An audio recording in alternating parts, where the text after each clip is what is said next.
के साथ कि जमी के नीचे से खंडर जरूर निकलेगा, जमी के नीचे से खंडर जरूर निकलेगा, हमारे नाम का पत्थर जरूर निकलेगा। जमीने, अरे बात तो पूरी होने दो यार। हमारे नाम का पत्थर जरूर निकलेगा। जमीने हिंद की तह को कुरेद कर देखो, मेरे बुजुर्गों का भी सर जरूर निकलेगा। मेरे दोस्तों, मेरे बुजुर्गों, मैं आज दिन में मुस्तफाबाद के मोहल्लों में घूम रहा था तो यहां पर मैंने देखा ना यहां पर सड़क है, ना यहां पर नाली के ऊपर कवर ढक्कन है, ना नालियों से कचरे निकाले जाते हैं, ना सड़कों पर रखे हुए कचरे को फेंका जाता है। मुझे मेरे साथियों ने बताया कि यहां पर स्कूल नहीं है, मेरे साथियों ने बताया यहां पर मोहल्ला क्लिनिक नहीं है, मेरे साथियों ने बताया यहां पर कोई कम्युनिटी हॉल नहीं है। यहां पर लोगों ने मुझे बताया कि नौजवानों के अंदर नशा करने की आदत हो गई है। मेरे दोस्तों, मेरे बुजुर्गों, किसी ने कहा कि किसी कौम को मारना है तो उसके हाथ से सिर्फ कलम छीन लो, वो कौम मर जाएगी। और एक प्री प्लान मुनज़्ज़म मंसूबाबंद साजिश के तहत हम मुसलमानों के साथ यही हुआ। हिंदुस्तान की तारीख गवाह है इस बात की कि 75 सालों में हमने अपना डंडा झंडा अपना नेता नहीं बनाया।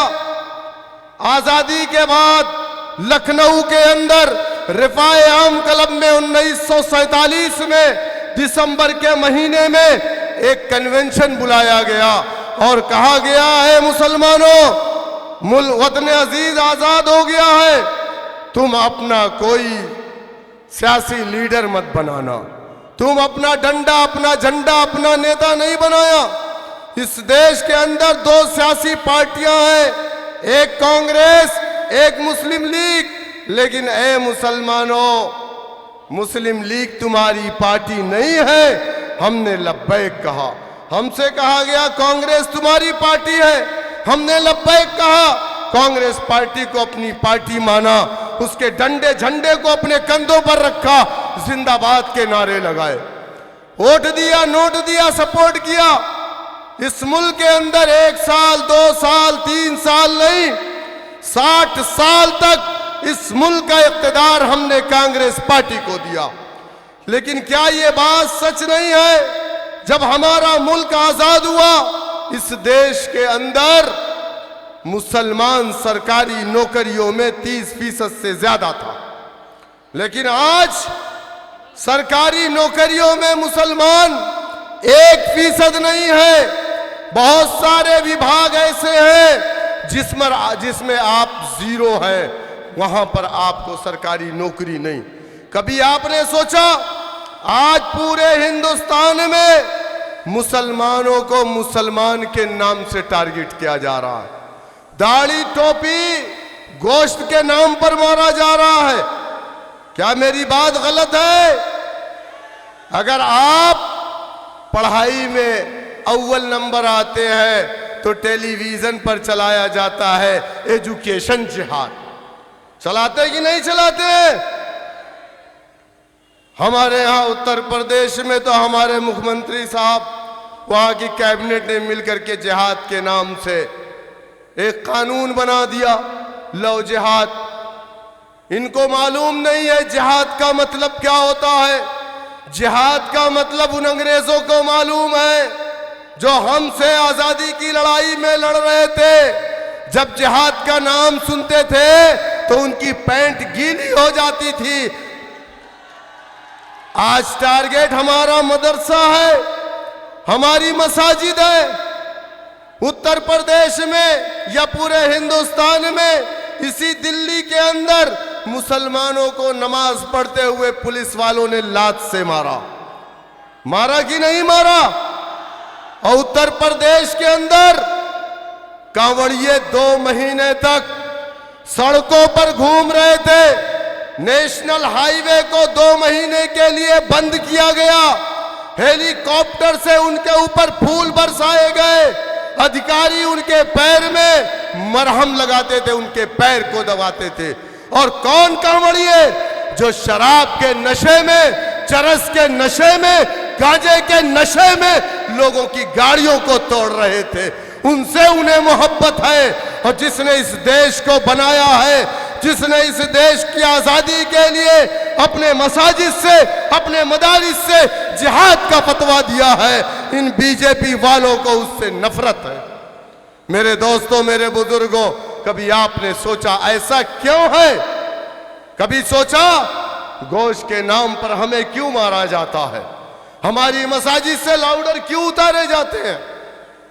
क्या ये बात गलत है कि 24 घंटे कीर्तन होते हैं, एक नहीं 4-4, 5-5 लाउडर लगाए जाते हैं, लेकिन हमने कभी एतराज नहीं किया, जबकि सुप्रीम कोर्ट की गाइडलाइन है सुबह 6 बजे से रात 10 बजे तक, उसके बाद किसी तरीके का कोई लाउडर नहीं बजाया जा सकता। बावजूद उसके 24 घंटे हमें कोई एतराज नहीं है, वो भी हमारे भाई हैं, लेकिन हमें एतराज नहीं है तो फिर तुम्हें क्यों एतराज है? इस देश में 2 तरीके के कानून हैं। एक कानून हमारे लिए इस्तेमाल किए जाते हैं, जिस कानून में हमें सड़कों पर चलने की इजाजत नहीं, हमें सड़कों पर अगर नमाज पढ़ लिया तो हमें जेल की सलाखें मिलती है, और वहीं दूसरी तरफ 2 महीने हाईवे को बंद करके कांवड़ियों को चलाया जाता है। ये 2 तरीके के कानून क्यों है? इसलिए है क्योंकि इस देश में आपने अपना कोई पॉलिटिकल प्ले, जिस समाज के पास अपना डंडा, अपना झंडा, अपना नेता, अपनी पार्टी नहीं होती है, उस समाज को जमहूरियत में, जमहूरी मुल्क में इंसाफ नहीं मिलता। उत्तर प्रदेश में 4% राजभर है, 6 MLA है, उसकी पार्टी है, उसका डंडा, उसका झंडा, उसका नेता। 11% निषाद है, उसकी पार्टी, उसका नेता, उसका डंडा, उसका झंडा। आपका डंडा, आपका झंडा, आपका नेता कहां है? आप बताओ मुझे। अरे मान्यवर काशीराम पंजाब की सरजमीन से क्यों आए थे? वो इसलिए आए थे कि उनके समाज के साथ नाइंसाफियां हो रही थी, अन्याय, अत्याचार, जुल्म, ज्यादती हो रही थी, जबकि उनके समाज के 131 MP हिंदुस्तान की पार्लियामेंट में थे, लेकिन जब उन पर अत्याचार, जुल्म, ज्यादती, नाइंसाफी हो रही थी तो वो खामोश थे। तब काशीराम उत्तर प्रदेश आए और एक एक गली में जाकर के क्या कहा? ऐ मेरे समाज के लोगों, अगर तुम ये समझ रहे हो कि हिंदुस्तान की पार्लियामेंट में बैठा SC ST का 131 MP तुम्हारा MP है, वो तुम्हारा MP नहीं है, वो कांग्रेस पार्टी का MP है। अगर तुम चाहते हो कि तुम्हारे साथ इंसाफ हो, तुम्हारे बच्चों को सरकारी नौकरी मिले, तुम्हारी माँ बहनों की इज्जतें ना लूटी जाए, तुम्हारे इलाकों में अच्छे स्कूल खुले, तुम्हारे इलाकों में अच्छी सड़कें बने, तो उसके लिए तुम्हें अपना डंडा, अपना झंडा, अपना नेता बनाना पड़ेगा। काशीराम पर लोगों ने इल्जाम लगाया कि ये काशी आया है, ये बीजेपी जब जनसंघ थी, कहा जनसंघ से पैसा पाया है, कांग्रेस को हराने आया। जिस तरीके से आज हमारे कायद पर इल्जाम लगाते हैं, कहते हैं बीजेपी की बी टीम है, हम बीजेपी की बी टीम नहीं है। जिस तरीके से काशीराम पर इल्जाम लगाने वाला कोई मुसलमान नहीं था, बल्कि उनके समाज का वो पुराना कांग्रेसी था, जिसको ये लगा कि काशीराम आएगा तो हमारी दलाली की जो दुकान है वो बंद हो जाएगी। हम पर इल्जाम लगाने वाला कोई हिंदू भाई नहीं है। हमारे दोस्त हिंदू भाई तो कहते हैं कि अगर हमारे पास इतना काबिल लीडर होता तो हम उसकी पूजा करते, लेकिन तेरा समाज कब समझेगा जो तेरे लीडर पर इल्जाम लगाता। हम पर इल्जाम लगाने वाले मुसलमान हैं, और वो मुसलमान जो आम आदमी पार्टी के चपरासी हैं, वो मुसलमान जो कांग्रेस पार्टी के दलाल हैं, वो मुसलमान जो बीजेपी के अंदर जाकर के अपने पेट को भरने के लिए हमें बुरा भला कहते हैं। मेरे दोस्तों, मेरे बुजुर्गों, मेरी आपसे अपील है, पूरे दिल्ली में 2 विधानसभा लड़ रहे हैं, एक मुस्तफाबाद, दूसरी ओखला। मैं उत्तर प्रदेश के रहने वाले तमाम लोगों से यह कहना चाहूंगा कि यह एक बेहतरीन और सुनहरा मौका मजलिस इत्तेहादुल मुस्लिमीन ने आपको दिया है।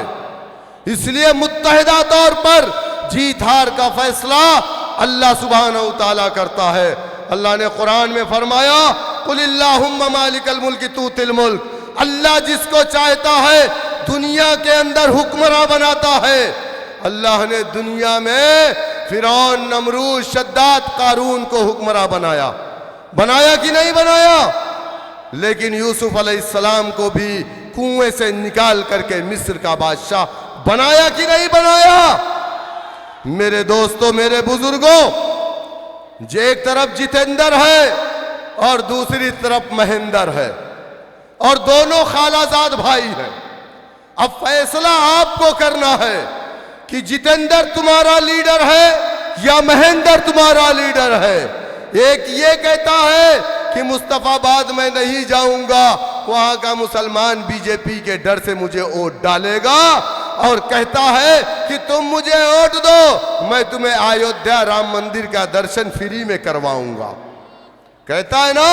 और दूसरा कहता है तुम मुझे वोट दो, मैं तुम्हें मथुरा और काशी दिलवाऊंगा।